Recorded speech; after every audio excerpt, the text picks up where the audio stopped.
Big Macs like Shane. No. What do you think when you hear Coach, you know, I don't hear it personally, but we write it, when he tells us what a great human being you are and one of the best people he's ever been around, so what? It's just a great compliment, just because, you know, he's been around so many people in his lifetime, and to be compared to some of the great people that he's met is, you know, really a true blessing and a really, you know, awesome feeling. Does he ever say those things to you? No, not at all. It's like I'm playing, you know, he tells me that, you know, how much he enjoyed coaching me, and, you know, he compares me to Billy Donovan all the time, and, you know, it's just a great compliment. What do you expect tomorrow to be like? I expect it to be very competitive with Notre Dame. You know, they're a great team, and, you know, they beat us in the 5 overtime game at their place, so hopefully we can try to not have it go so far this time. And, you know, it's going to be a great atmosphere tomorrow. You know, here it's almost sold out. A lot of my family members are here, and, you know, we look forward to the game. Is your dad going to wear the jersey, or is he going to dress up for tomorrow? What do you think? I don't know. I don't think there's enough cloth to fit him for you know, him to dress up, but you know, we'll see.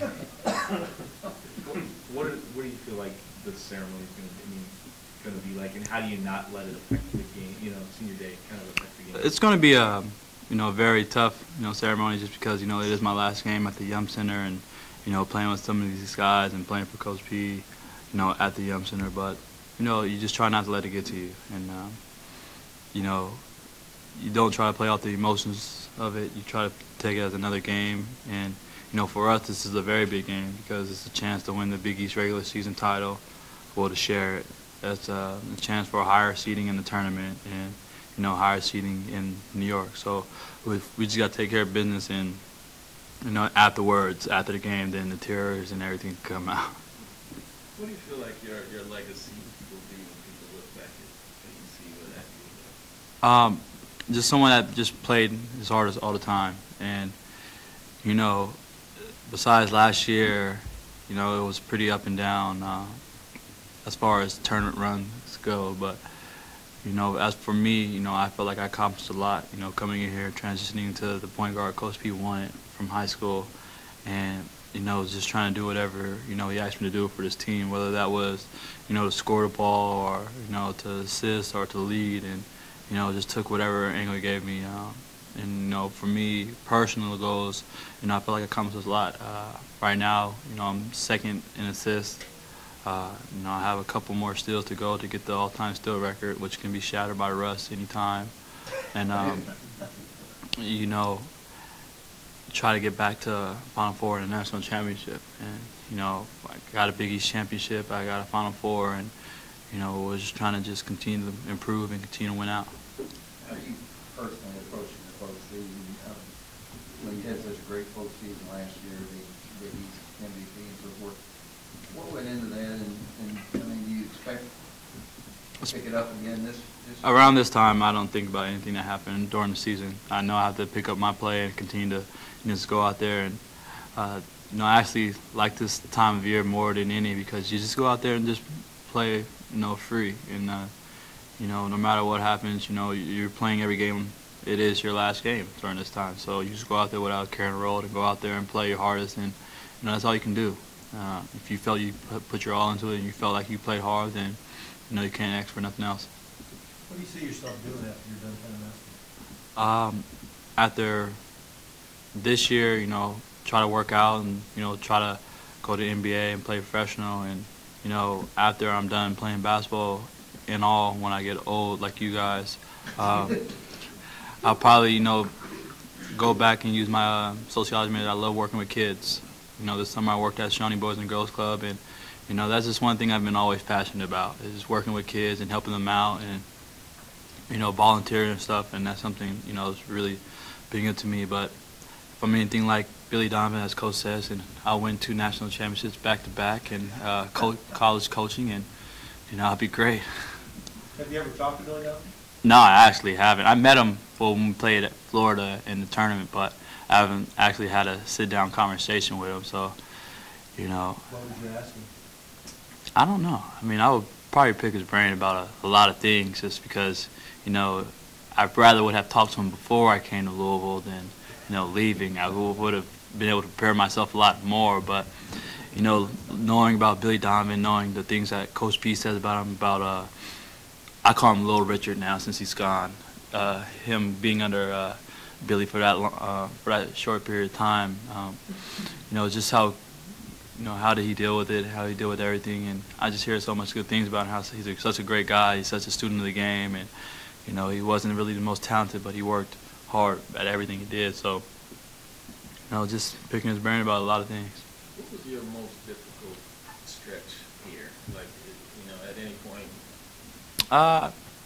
For me, just coming in here, just playing behind Sosa a lot, and in the Big East play that year, you really didn't get to play a lot, but I learned so much from not playing, and really seeing how the Big East is, and seeing the grind that it can take on people, and and then last year, before the Big East tournament and everything started, I messed up my ankle pretty bad, and I feel like every year besides this year that I haven't been hurt, so we're just continuing to try to work on it, and those have been my toughest stints here when I've been hurt and wasn't able to play how I know I'm able to play, and I wore a helmet for a whole year, so just been trying to stay away from that. Did you ever really internalize any outside criticisms of your game at any point? I don't really mind it. I don't really pay attention to it. I mean, all that really matters is what my coach is saying to me, and as far as everybody else goes, and what other people say, they're not my coach.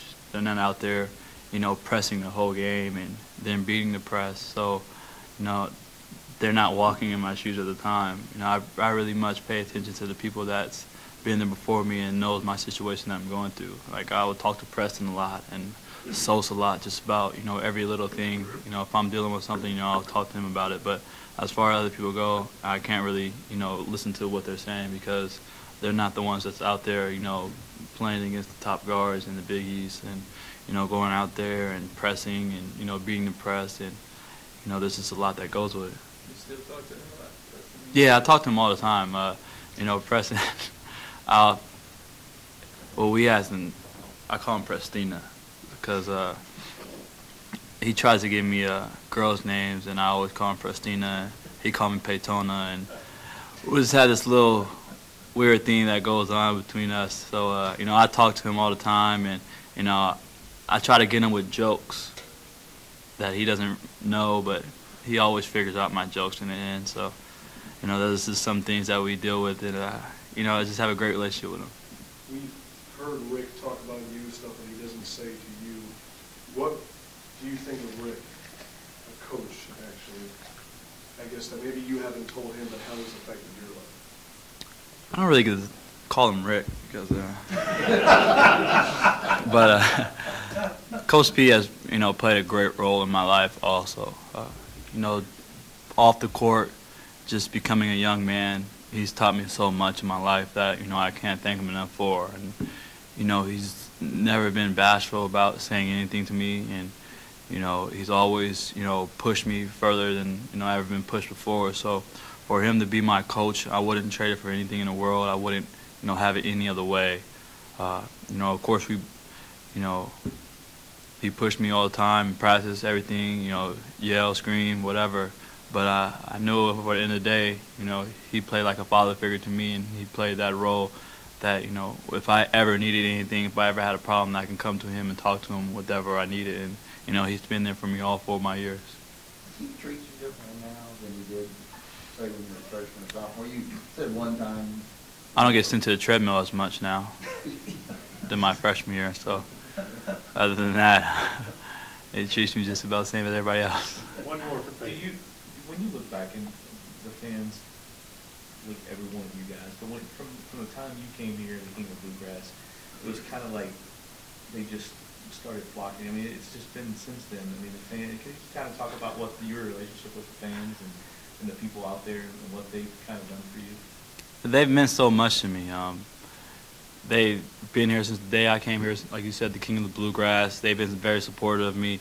Everywhere I go, they had nothing but nice things to say. I rarely ever run into, someone who gives me grief about anything besides, Kentucky fans when I see them and they yell out "Go Big Blue" or something. But other than that, it's been great. They've showed me nothing but love. even when I have a bad game and, you know, walk outside in public, they tell me to keep my head up and keep playing. And, you know, they've just been the best fans ever. And like I said, I wouldn't trade Coach P. I wouldn't trade the fans for anything. And, you know, they've been in my corner this whole time, and they've been, you know, some of the most well people I ever met. And, you know, coming from Seattle, you know, they really took me in like I was one of their own. Thanks, Peyton. All right. See you guys.